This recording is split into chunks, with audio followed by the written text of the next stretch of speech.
The question is that the bill be now read a second time. I call the member for Melbourne. Thank you, Deputy Speaker. For too long, people with disabilities and their families have been ignored. For too long, people with disabilities and their families have been left to fend for themselves. And for too long, people with disabilities and their families have struggled to survive. Now, with this bill, as a nation, we are finally taking action for people with disabilities and their families. Finally, people with disabilities and their families will get the help they need and deserve. The National Disability Insurance Scheme package, including this legislation, will ensure that people living with a disability will receive more comprehensive support to help them in their everyday lives. By giving much greater choice and control to the individual who requires the service, this legislation will help transform the way disability services are delivered in Australia. The support that will be provided by the NDIS focuses on meeting the aspirations of the individual by providing the necessary supports to help them live, work and participate in their own communities. The Australian Greens believe the central role of government is to care for people, which is why we so strongly supported the Every Australian Counts campaign, which has also worked towards increasing the total funding available to deliver services, as well as ensuring national consistency and availability of those services. I want to congratulate everyone who has worked so hard to get national disability insurance on the agenda. This legislation is the culmination of many years of campaigning by many, many people. However, Deputy Speaker, unfortunately, the campaigning is not over. There is still some significant detail that has not yet been provided by the government on how the NDIS will operate. While the legislation sets out a framework for how the NDIS might operate, until we see the rules that sit underneath this legislative framework, there will be a large amount of uncertainty about the operation of the scheme. We remain concerned about who is in and who is out under the eligibility criteria. We have already taken note of the uncertainty around hearing and vision services, as well as the management of the late onset of complex disabilities, particularly for those who do not begin to require care until after they turn 65. We hope that these and other concerns will be addressed through the release of specific eligibility criteria and would urge the government to resolve these matters quickly. Because unless the NDIS is properly funded, it will not deliver for people with disabilities and their families.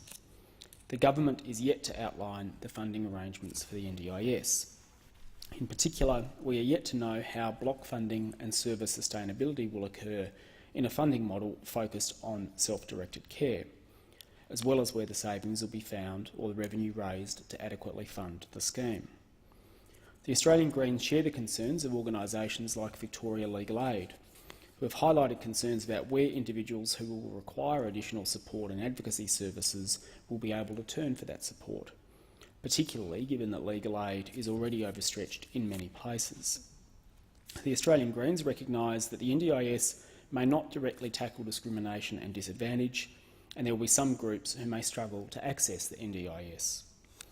Those people living in the community who already face other significant personal barriers, such as homelessness, which may limit their ability to participate in the NDIS, will require additional support to access entitlements. The Australian Greens also realise that the NDIS alone cannot possibly meet all the needs of all people living with a disability. Those who also require extra assistance to access healthcare, education and employment need to know that allocations will continue to be made for those services. People living with a disability are often among some of the poorest households in Australia, along with people living on Newstart. We need to continue to assist people living with a disability to access employment, recognise that there are support costs associated with employment that must be accounted for, and break down the barriers, including discrimination and lack of flexibility, that prevent them from accessing work. Deputy Speaker, I will support this bill on behalf of the Greens today, so that the substantive issues, including possible amendments, can be dealt with in the Senate following the conclusion of the current Senate inquiry into this bill. Already, that inquiry has heard that the legislation needs stronger links to United Nations conventions and that there are concerns about the CEO's powers to press individuals to seek compensation from other parties before being allowed into the scheme. The committee has also heard significant information about workforce sustainability, a move towards greater casualisation and the OHS implications of individual contracts. This is an issue I am particularly keen to ensure is managed well. I have introduced a bill that addresses the issues of insecure work and workforce casualisation.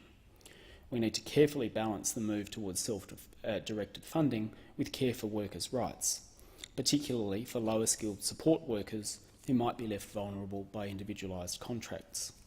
My colleague, Senator Seward, will pursue these issues further in the Senate, and we reserve the right to move amendments to the bill. Nothing could more clearly highlight the importance of government than the measures in this bill. Because if we are to achieve real equality, we need government to act. We need government to act and extend a helping hand to those who are left behind. That is what this bill does, and that's why the Greens are right behind the National Disability Insurance Scheme.